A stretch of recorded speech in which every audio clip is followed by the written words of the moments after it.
Hello students, फिर से आज के वीडियो में हम पिछले डिस्कशन को आगे बढ़ाते हैं। आज हम ज़्यादा कुछ नहीं पढ़ेंगे, थोड़ा सा बच्चा है हमारे यहाँ। बहुत सी चीज़ें हम इसमें सीख चुके, जो सल्तनत का कल्चर, एडमिनिस्ट्रेशन, ये सब सीख चुके। आज हम यहाँ सिर्फ कंपेयर करेंगे दो इम्पोर्टेंट जो लीडर हुए, इम्पोर्टेंट जो सुल्तान हुए, लीडर क्या सुल्तान हुए, उनको ज़रा डिस्कस कर लेते हैं। पहला सुल्तान आपका था अलाउद्दीन खिलजी।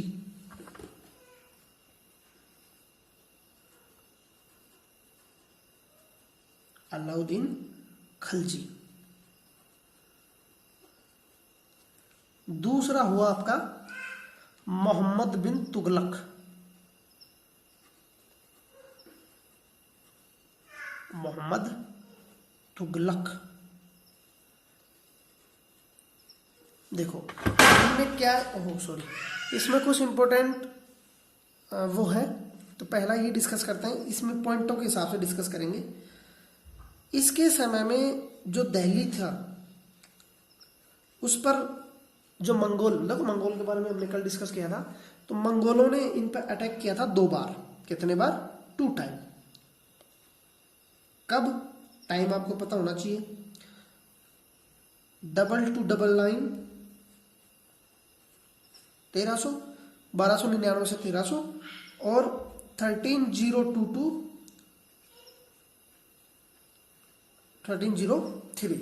तो 2 बार इस समय क्या हुआ, वो हुआ था आपका अटैक हुआ था। वहीं हम बात करें तो मोहम्मद बिन तुगलक के समय में अटैक जो हुआ वो एवरी ईयर हुआ, यानी जितने दिन ये रहे। अब कितने दिन रहे मैं नहीं बताऊंगा ना, क्योंकि आपको प्रीवियस वीडियो में बता चुका हूं मैं। तो ये एवरी ईयर इसमें अटैक होता था। समझते जाइएगा इसको, क्या क्या परिणाम है, क्या क्या परिस्थितियां हैं, सब चीजें फिर को रिलेट हम इसमें करेंगे। इसके समय में एक इम्पोर्टेंट चीज क्या हुई कि जो मंगोल आर्मी थी ना, उसको हराया गया था। किसके द्वारा? तुगलकों की जो आर्मी थी, यानी मोहम्मद बिन तुगलक की जो आर्मी थी, उसने उसको हरा दिया था। और यहाँ वो अटैक करके चले गए थे, यहाँ सक्सेसफुल रहे थे, यहाँ हार गए थे। इंपॉर्टेंट चीज ये आपको पता होना चाहिए। तो हुआ क्या कि जब इसका मंगोल आर्मी को हारना पड़ा, तो मोहम्मद बिन तुगलक ने सोचा कि यार ये बार बार यहाँ अटैक करते हैं, क्यों ना इनका किस्सा ही खत्म कर दें। तो इसने प्लान बनाया। एक प्रांत है, एक रीजन है, इसको आप पक्का याद रखना, ट्रांसोक्निया।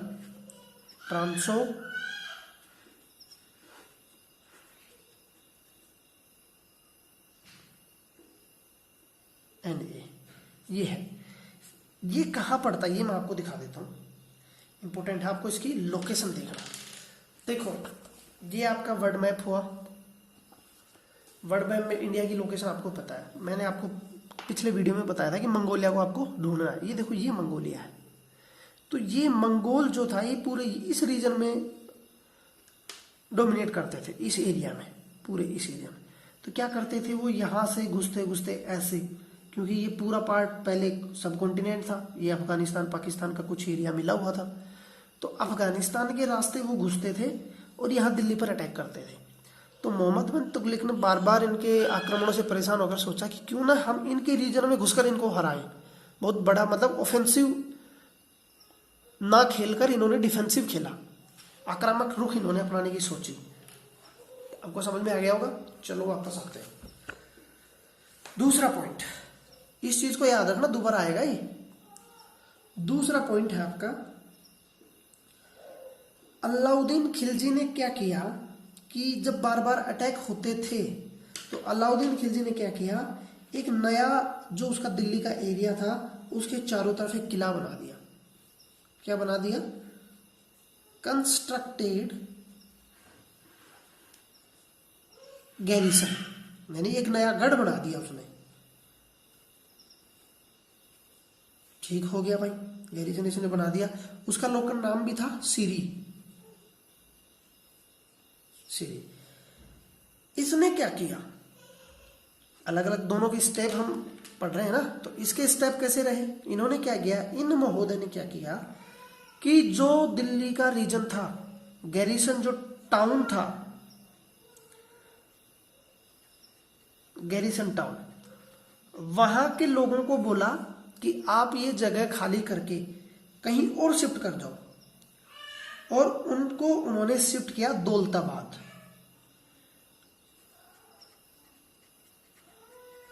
दौलताबाद, दिल्ली से उन्होंने शिफ्ट कर दिया कहाँ, दौलताबाद। तो जो ये जगह थी वो किसके लिए रहेगी, सैनिकों के लिए। दौलताबाद को इन्होंने एक नई कैपिटल बनाई थी दूसरा। दौलताबाद कहाँ है, महाराष्ट्र में है। चलो जी, देखो दोनों की कैसे स्टेप अलग अलग हैं, ये आपको नोटिस करना है। तीसरी स्टेप में क्या हुआ कि सोल्जरों को, जो सोल्जर थे उनको फीड करना पड़ता था या कुछ खिलाना पड़ता था, फीडिंग की व्यवस्था करनी पड़ती थी। तो फीडिंग की व्यवस्था के लिए अलाउद्दीन ने क्या किया था कि जो टैक्सेशन था, टैक्सेशन हमने पढ़ा था खराज आपको पता है ना, खिराज या खराज, तो उसकी दर थी 50%। यानी एक किसान यदि 100 यूनिट पैदा करता है तो 50 यूनिट कहाँ देता था, सुल्तान को देता था। तो इससे वो इसमें मैनेज करता था, इसको मेंटेन करता था। दूसरी तरफ इन महोदय ने क्या किया कि जो टैक्स था, एक मिनट यहां दोबारा हम आएंगे, ये जो टैक्सेशन होता था ये बेसिकली होता था गंगा और यमुना के मैदानों में। गंगा यमुना के मैदान के बीच को बोलते थे दोआब, गंगा यमुना दोआब। मैं आपको मैप में दिखा दूंगा। इन महोदय ने क्या किया कि इनको भी काम तो वही करना है, फीडिंग करनी है, इनको खाने पीने के खर्चे, इनके हथियारों के खर्चे, दुनिया भर के खर्चे, इनको सैलरी देने के खर्चे, तो ये सब इन्होंने क्या किया, इन्होंने भी इन पे तो डिपेंड रहे वो टैक्सेशन पे, लेकिन इन्होंने एक गलत काम किया, एडिशनल टैक्स इन्होंने लगा दिए। एडिशनल टैक्स से हुआ क्या कि लोगों पे इतना भार पड़ा ना कि फेमाइन बहुत आए इसके समय में, अकाल बहुत पड़े। कुछ तो इसकी पॉलिसी ऐसी थी, कुछ नेचुरल कंडीशन भी ऐसी हो गई। इसकी जो पॉलिसी थी वैसे देखी जाए तो बहुत ही इंटेलिजेंट आदमी होने की वो थी निशानी, लेकिन इसके उलट हो जाती थी सारी, इसकी किस्मत इसके साथ नहीं देती थी। चलो कोई बात नहीं, बहरहाल हम इधर डिस्कस करते हैं चौथे पॉइंट पर। सोल्जरों को पेमेंट देना होता था, सैलरी देने का क्या हिसाब किताब था। अलाउद्दीन खिलजी जब शासक बने या सुल्तान बने, उससे पहले सैनिकों को दे दिया जाता था इक्तादार मुफ्ती, आपको याद होगा। इक्ता मतलब एक जमीन का छोटा टुकड़ा। सैनिक जो होता था तो उनको जो पेमेंट था, पेमेंट के रूप में कुछ लैंड दे दी जाती थी कि भैया ये लैंड है, उसको इक्ता बोला जाता था। उससे वो रेवेन्यू जनरेट करता था और उससे वो सैलरी उसको मिल जाती थी। लेकिन जब अलाउद्दीन खिलजी आए तो इन्होंने इसको कैंसिल कर दिया। अबोलिश द इक्ता सिस्टम। तो क्या इंट्रोड्यूस किया इन्होंने, इंट्रोड्यूस किया कैश सैलरी, कैश पेमेंट। इन्होंने क्या किया, कैश जो पेमेंट था वो उनको देना शुरू कर दिया। इसके अलावा ये तो चलो बढ़िया काम कर दिया। इसके अलावा अलाउद्दीन खिलजी क्या करते थे कि जो दिल्ली सल्तनत के जो लोग थे, दिल्ली सल्तनत के जो क्या बोलते हैं आपके सोल्जर थे, उनके लिए जो मटेरियल था वो आता था दिल्ली के मर्चेंटों से। दिल्ली में रहेंगे तो दिल्ली के लोग ही सप्लाई करेंगे ना। तो दिल्ली के जो मर्चेंट थे उनको ये बहुत उससे वो करता था, क्या, दिल्ली के जो मर्चेंट्स थे उनको ये अच्छे से कंट्रोल करता था क्योंकि पूरी सप्लाई यहाँ से आती थी। अब जरा एक चीज़ बताओ, जब केवल और केवल सप्लाई मर्चेंट्स के पास से आ रही है, दिल्ली मर्चेंट्स के पास में, तो डर था कि नहीं कि ये अपनी प्राइस हाई कर दें।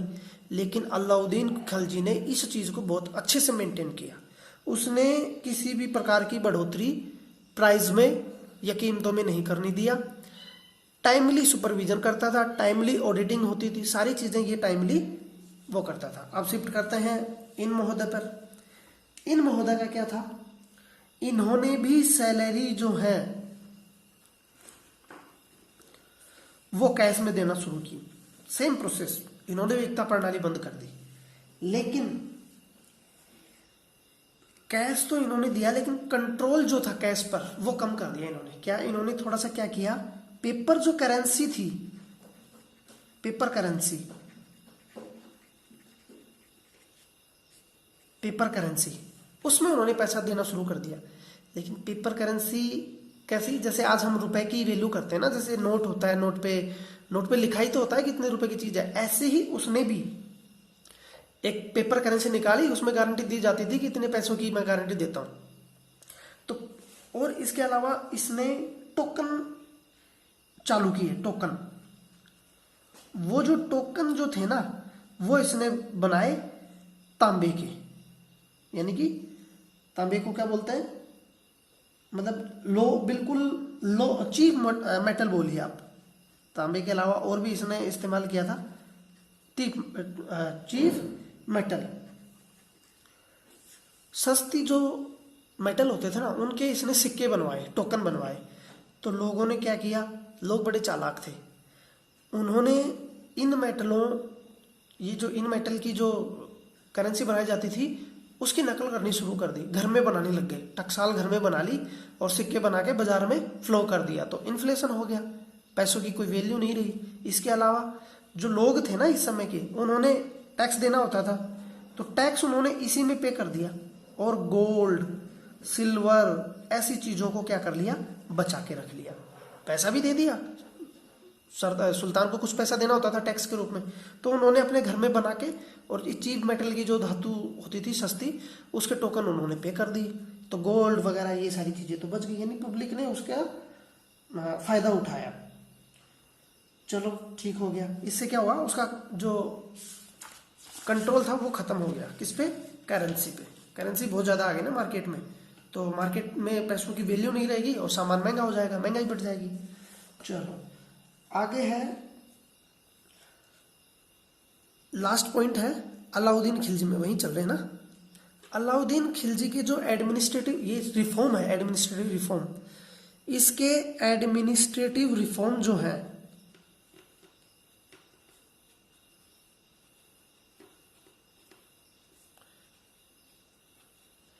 वो सक्सेसफुल रहे और इसके फेल हो गए। क्यों फेल हुए, मैंने कारण सहित आपको बताया कि किस तरह से लोगों ने उसको वो किया। उसने दिमाग लगाकर दौलताबाद अपनी वो की, क्या बोलते हैं, दौलताबाद अपनी राजधानी शिफ्ट की। इसके जो एडमिनिस्ट्रेशन जो थे, मेजर्स थे, वो बहुत ही अच्छे थे। उसने chief price, efficient supply of goods, सब चीज़ों पे इसने कंट्रोल किया, यानी इसकी जो प्राइस थी वो हमेशा चीफ रही। इसके अलावा एफिशिएंट सप्लाई रही, सप्लाई कभी भी नहीं टूटी। सप्लायर्स को क्या करता था, ये टाइम टाइम पर क्या करता था, सुपरवाइज करता था। और मंगोल जो इन्वेजन था उसके सामने ये डटकर खड़े रहे। मंगोलों का जो अटैक होता था उसका भी इन्होंने डटकर सामना किया। इधर आप आएंगे तो देखो, पहला पॉइंट आप देखो, चीफ की जगह क्या हो गया, इसने मेटल सस्ता इस्तेमाल किया, उसका इसको नुकसान हो गया। सप्लाई पे इसने कभी ध्यान नहीं दिया। ये क्या कर देता था, सप्लाई यदि टूट रही है तो ज़्यादा टैक्स लगा देता था एडिशनल, तो ये दिक्कत हो जा रही। कुछ नेचुरल कैलेमिटीज इसके समय में हुई, नेचुरल यानी प्रकृति ने भी इसका साथ नहीं दिया। तीसरा, मंगोलों से कैसे डील किया इसने। मंगोलों से डील करने के लिए इसने प्लान बनाया कि मैं वापस जाकर जो रीजन है, कौन सा, मैंने आपको शुरू में बताया था, ट्रांसओक्सनिया जो ये रीजन है, उज्बेकिस्तान, किर्गिस्तान और मंगोलिया का जो रीजन है, यहां जाकर उनको हराऊंगा। यहां से बड़ी मात्रा में से कश्मीर में जाकर इसने डेरा डाल दिया आर्मी के साथ। अब यहां ले जाने के बाद में यहां से कुछ उलट पुलट इसके साथ हो गया, पूरी स्थिति यहाँ की खराब हो गई, यहाँ का कंट्रोल खत्म होने लग गया। तो वापस इसने अपना जो प्लान था खत्म करके वापस यहाँ आ गया। तो यहाँ से जाने में, वहाँ आने में, ये बताने में चीज़ें आसान है, लेकिन खर्चा कितना हुआ होगा, मेंटेनेंस में कितना पैसा लगा होगा, प्लानिंग में कितने दिन लगे होंगे। तो सारा इसकी जो प्लानिंग थी वो कोई काम करता था, उसको पूरा नहीं कर पाता था, ये दिक्कत हुई। तो ये हमने डिस्कस किया पूरी चीज़ें। और हम ये बोले तो इसके समय में रिबेलियन भी खूब लोग हुए, खूब उपद्रव वगैरह भी छोटे मोटे खूब हुए थे। अब हम ने कंपेयर कर लिया दोनों का कंपेयर हमने यहाँ क्लोज कर दिया। अब यदि आपको ये नजर आ रहा है कि मोहम्मद बिन तुगलक तो फेलियर थे, लेकिन एक चीज देखो, Mohammad bin Tughlaq was the first emperor और Delhi sultan who plan to campaign against the Mongols। Means Delhi सल्तनत का पहला सुल्तान या पहला आदमी वो था, पहला इंडियंस था जिसने मंगोलों के खिलाफ एग्रेसिव पॉलिसी अपनाई, न कि डिफेंसिव, आक्रामक होकर खेला हो कि मैं जाकर उनके क्षेत्र में जाकर उनको अटैक करूंगा। तो ये इंपॉर्टेंट इसकी देन है। अलाउद्दीन खिलजी के क्या मेजर थे, वो डिफेंसिव रहा, यानी इसके मेजर कैसे रहे, एग्रेसिव, और इसके कैसे रहे, डिफेंसिव।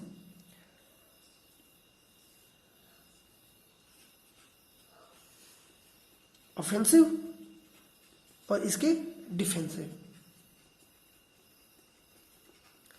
बोलने को तो मोहम्मद बिन तुगलक फेलियर बोले जाते हैं, लेकिन उनकी पॉलिसी यदि देखे जाए, क्योंकि प्रकृति ने और कुछ परिस्थितियां ऐसी हुई कि उसकी साथ नहीं दी, लेकिन उसकी जो रणनीति थी, जो उसको स्ट्रेटेजी थी, वो बहुत अच्छी थी। चलो ठीक हो गया।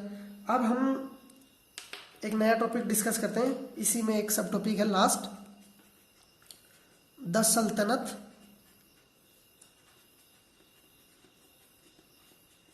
In the 15th century.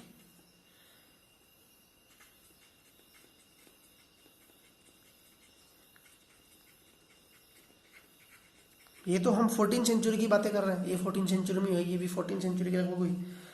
15th और 16th सेंचुरी में कैसा हुआ, सल्तनत का क्या हुआ? तो जैसा कि आपको पता है कि दिल्ली सल्तनत का राज चला 1526 तक। कब? जब पानीपत का युद्ध हुआ किसके बीच में, इब्राहिम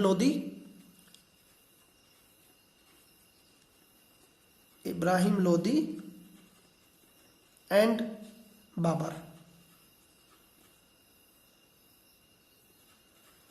इसमें बाबर ने इसको हरा दिया था और मुगल एम्पायर जो था वो एस्टेब्लिश कर दिया था। तो ये आपको एक फैक्ट पता होना चाहिए। इस मुगल एम्पायर से पहले मोहम्मद बिन तुगलक एम्पायर की बात करें तो इसने पूरे इंडिया को, पैन इंडिया रीजन को अपने अधिकार क्षेत्र में ले लिया था। देखो मैं आपको मैप में दिखाता हूं। यहां से शुरू होकर दिल्ली सल्तनत, दिल्ली से शुरू होकर पूरे यहाँ कश्मीर तक, देखो कश्मीर में भी इसने कैंपेन चलाया था और उसने तो सोचा था कि और भी आगे जाऊं मैं। पूरा राजस्थान, पूरा दक्षिण भारत, बंगाल, ये पूरा रीजन इन्होंने कंसोलिडेट कर लिया था, अपने पास में ले लिया था पूरा। तो ये आपको पता होना चाहिए कि पूरा जौनपुर, बंगाल, मालवा, गुजरात, ये आपका मालवा, गुजरात, राजस्थान और जौनपुर, यहाँ जौनपुर है आपका बिहार, सारा इंडिया और ये सारा सदर्न इंडिया और बंगाल, ये पूरा प्रोविंस इसने अपने इसमें ले लिया था। इसके अलावा इसी समय यानी 16th सेंचुरी की हम बात करें, 16th सेंचुरी में एक शासक और हुए थे, शेरशाह सूरी,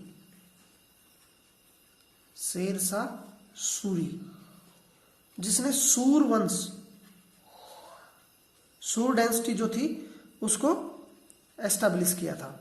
ये रहे थे 1540 से 1555 तक। 1540 में शेरशाह सूरी ने किसको हराया था? मुगल शासक थे हुमायूं, अकबर के पिताजी, उनको हराया था। 1540 और 1555 तक आने नहीं दिया था। फिर 1555 में ये आए, 1556 में इनकी डेथ हो गई। तो ये सारी चीजें इसमें आपको पता होनी चाहिए। शेरशाह सूरी ने भी जो अलाउद्दीन खिलजी और मोहम्मद बिन तुगलक ने जो एडमिनिस्ट्रेशन रिफॉर्म अपनाए थे उन्हीं को उसने लागू किया, यानी मार्केट पॉलिसी आप बोलिए या फिर एडमिनिस्ट्रेशन रिफॉर्म, ये शेरशाह सूरी के द्वारा भी अपनाए गए और उसने 15 साल में बहुत अच्छी तरह से शासन किया। इन्हीं तरीकों को, तौर तरीकों को और बंदोबस्त को या मेजर्स को बाद में जब अकबर शासक बने 1556 में, तो इन्होंने भी इन्हीं सभी मेजर्स, इन्हीं सभी उपायों को अपनाया अपने राज्य के तहत और बहुत ही सक्सेसफुल वो लीडर कहलाए। तो ये आपका टॉपिक था, ये आपका पूरा चैप्टर था। इसको हम यहीं क्लोज करते हैं क्योंकि आपका चैप्टर में इतना ही है। तो अब इसका पूरा काम आप करेंगे, इसके क्वेश्चन आंसर वगैरह करके, और आप काम इसका प्रोड्यूस करेंगे। तो थैंक यू वेरी मच।